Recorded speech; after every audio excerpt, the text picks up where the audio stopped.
अस्सलाम वालेकुम वरहमतुल्लाहि वबरकातुहू। वालेकुम अस्सलाम रहमतुल्लाहि वबरकातुहू। कैसे हैं सर आप? अल्हम्दुलिल्लाह। मुझे पूछना चाहिए था, शुक्रगुजार हूँ कि आप लोगों ने पूछ लिया। माशाअल्लाह, मैं तो अच्छा हूँ, कि आप भी अच्छे होंगे। अल्हम्दुलिल्लाह, आपकी दुआएं हैं। जी सर। Very good. नाश्ता करके आना। कहीं को बोले तो अगर नाश्ता करके आए तो एनर्जी रहती तो पढ़ना दिल बोलता। नमाज पढ़ेंगे, फजर की नमाज पढ़ के आए हूँ माशाअल्लाह। चलो घर का टाइम करीब है, तो क्या पढ़ने वाले हैं इंशाल्लाह? कुछ सवाल करना चाहता हूँ आपको से, कर सकते हो? जी सर। अच्छा, आप बोले कुछ कलर का नाम बोलिए। कुछ कलर गुलाबी, पीला, नीला। इस्तेमाई जवाब में एक जने बोलता है। हाँ, लाल सर, लाल जिनको भी जवाब देना है ऐसा हाथ उठाएं और फिर जवाब दें। पर ठीक है। ग्रीन को क्या बोलते हैं तुम्हें? हरा। हरा बोलते हैं। आप बोलिए, करो कोई कलर का नाम। ब्राउन बोले तो चॉकलेटी। वो भी इंग्लिश हो गई।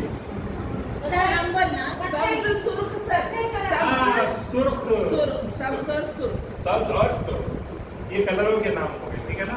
अच्छा, हम जिस मुल्क में रहते हैं उसका नाम क्या है? हिंदुस्तान। भारत और इंडिया। में हमारे मुल्क की खुसूसियत मालूम है? जी सर, बोलिए। हमारा ऐसा मुल्क है जहाँ पर सोने की चिड़िया। Very good. यूनिटी डाइवर्सिटी बोल के बोलिए। यूनिटी डाइवर्सिटी बोले और अच्छा जवाब बोले अंग्रेजी में, उसको उर्दू में कहते हैं कसरत में बेहतर। कसरत में बेहतर। इसी से मुताल्लिक आज हमारा सबक शुरू होने वाला है। सबक का नाम है खून का रंग। खून का रंग कैसा होता है? लाल। लाल होता है। तो आप सबक के नाम से हम ये पहचान सकते हैं, सबक के नाम से हम पहचान सकते हैं कि आज से सबक के अंदर हमको हमारी इस नज़्म के अंदर, इस सबक के अंदर क्या चीज बताई जाने वाली है हमको मालूम होता है। इसके लिखने वाले कौन है? बेकल उत्साही। कौन? बेकल उत्साही। तो इस सबक के अंदर, इस नज़्म के अंदर बच्चों जो हम पढ़ते हैं ना, हम ये समझते हैं कि अगर नज़्म है तो नज़्म है, नज़्म भी सबक है और सबक भी सबक है। उर्दू जो लैंग्वेज है दो किस्म पर है, नज़्म और नज़्र। जो चीज़ पढ़ाई जा रही है उसको हम सबक कह सकते हैं। नज़्म को भी सबक कहते हैं और नज़्र को भी सबक कहते हैं। तो हमारे सामने जो सबक है उसका नाम नज़्म खून का रंग है। क्या है? खून का रंग। इस नज़्म के अंदर जो है बेकल उत्साही साहब ने हमें हमारे मुल्क की खूबसूरती को बताने की कोशिश की है। हमारे मुल्क के अंदर मुख्तलिफ मजहब के लोग रहते हैं।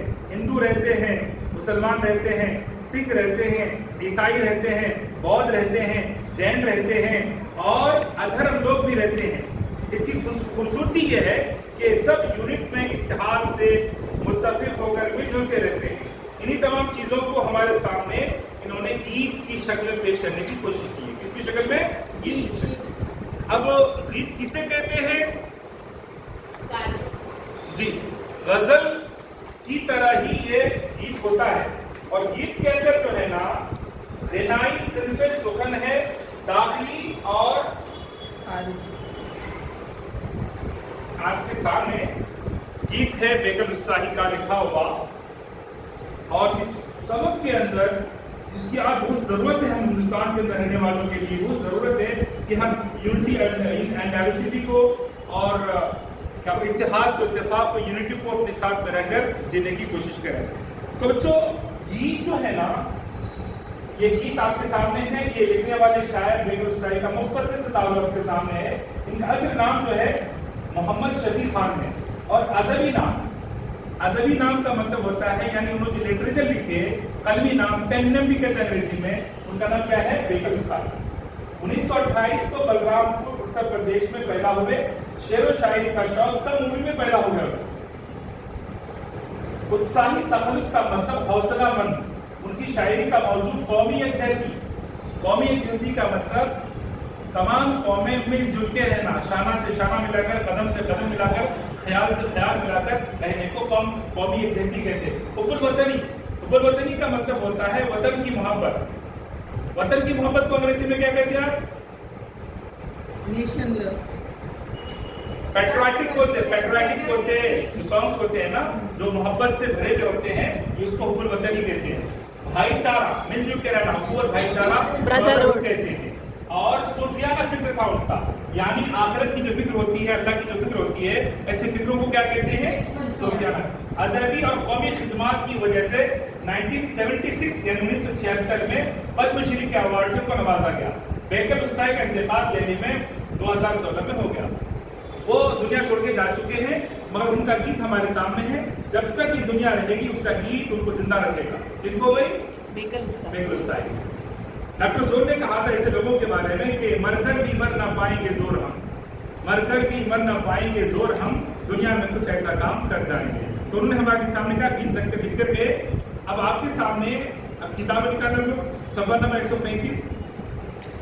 मैं आपको अशार पढ़ के सुनाता हूँ, और जो अशार पढ़ के सुनाने का मकसद ये होगा कि आप उसके प्रोनाउंसिएशन से, उसके तलफ़ुज़ से क्या होंगे? वाकिफ़ होंगे। जब मुअल्लिम बुलंद खानी करता है, जोर से कुछ पढ़ता है, तो बच्चों को गौर से उनकी इबारत देखनी चाहिए, ताकि हमारे अंदर कुछ गलती हो तो उसकी क्या हो जाए? तस्हीह हो जाए। ठीक है ना? तो मैं अशार पढ़ता हूँ, गीत के आप गौर करिए। क्यों चली कैसे चली उल्टी जमाने की हवा, क्या लहू एक नहीं, क्या लहू एक नहीं। एक भाई ने किसी भाई का घर लूट लिया, कत्ल ममता को किया नूर नजर लूट लिया, छीन लिकाब होठों से जवानी की हवा, क्या लहू एक नहीं, क्या लहू एक नहीं। एक बंद हम आपके सामने रखे।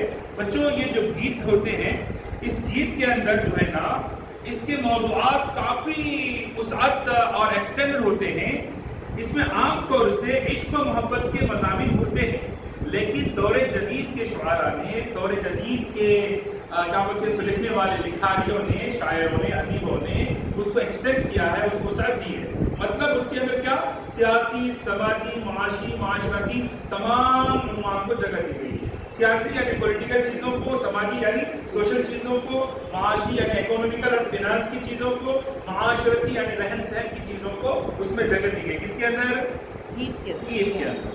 गीत में कई बंद हो सकते हैं। हर गीत के हर बंद के बाद एक मिसरा होता है, उसको बार बार दोहराया जाता है, उसको टेप का मिसरा कहते हैं। क्या कहते हैं? टेप का मिसरा कहते हैं। आपको इंशाल्लाह गीत पढ़ाते कि टेप का मिसरा कौन सा है, मैं आपको निशानदेही करूंगा। ठीक है ना? तो एक जो बंद आपके सामने पड़े, इस बंद के अंदर बेकल उस्ताद ने ये कहने की कोशिश की है कि आज के जमाने की जो हवा है, हवा का मतलब एयर, ये पंखे का आपकी हवा, ये बाहर चलने वाला नहीं, यानी आज के जमाने के हालात, आज के जमाने की एनवायरनमेंट, आज के जमाने के लोगों के नैरेटिव्स बिल्कुल उल्टी चलने लगी है। कह रहे हैं शायर, एक भाई ने किसी भाई का घर लूट लिया, यानी दुनिया में जितने भी लोग रहते हैं वो आपस में भाईचारा के तरफ भाई हैं। एक लुटेरा होता है, एक लुट गया होता है, एक इंसान दूसरे इंसान का क्या करता है? लूट लेता है। तो शायर ने इसको बहुत ही गमगीन अंदाज में पेश किया है कि लूटने वाला भी इंसान है और जिनका लूटा जा रहा है वो भी इंसान है। देखो, धर्म है अपनी जगह पे है, मजहब है अपनी जगह पे है, लेकिन इंसान को इंसान बने रहने की तलकीन और ताकीद बेकुल सही करते हैं। इंसान का माने आप लोगों को मालूम है? इंसान जो है ना, ये अलिफ नून सीन इंसान, इसका जो बेस वर्ड है, यानी मादा है, उन्स है। उन्स के माने हैं इंसानियत के हैं। इसी को आप अंग्रेजी में ह्यूमैनिटी कहते हैं। क्या कहते हैं? ह्यूमैनिटी कहते हैं। यानी जिस ह्यूमन बीइंग के अंदर ह्यूमैनिटी ना हो, उसी ह्यूमन बीइंग कहलाने के काबिल नहीं, वो अपने आप को ह्यूमन बीइंग नहीं कह सकता है। तो हम इंसान हैं, और इंसान को इंसानियत सिखाने के लिए बेकल उस्ताद ने कहा कि एक भाई का घर दूसरे भाई, कत्ल ममता को किया नूर नजर लूट लिया। यानी एक माँ बाप अपने बच्चों के बारे में, उनके भविष्य के बारे में, उनके मुस्तकबिल के बारे में, उनकी ग्लिटर और शाइनर फ्यूचर के बारे में बहुत सारे प्लान करते हैं, लेकिन कोई कातिल आता है और उनके नौजवान औलाद को मार देता है उसकी माँ के सामने, उसके बाप के सामने, और उसकी पूरी प्लानिंग धरी की धरी रह जाती है। तो इस सबक के अंदर, इस वक्त के अंदर एक लफ्ज़ कत्ल है। मतलब लोगों को मर्डर को बोलते हैं, कत्ल करने वाले को क्या कहते हैं? कातिल कहते हैं। और जिसको कत्ल कर दिया जाए, very good answers, and your answers are appreciable, and your answers, mashallah, it is sign of your concentration. You are concentrating on the lesson. जब आप concentrate करेंगे, डेडिकेट हो जाएंगे, तवज्जुहात देंगे, तो तवज्जुहात का समरा और नतीजा ये निकलेगा कि सबक आपको अच्छी तरीके से समझ में आ जाएगा। यानी आप मुंतशिर ज़हन नहीं है, आपका ज़हन इधर उधर नहीं है, you are answering me, that means you are listening properly, आप बराबर सबक को सुन रहे हो और समझने की कोशिश कर रहे हो। नूरे नजर लफ्ज़ कैसे मालूम है? नूरे नजर, नूर के माने रोशनी और नजर के माने मालूम है आप लोगों को, नजर की रोशनी, यानी औलाद को यहाँ पर नूरे नजर दख्ते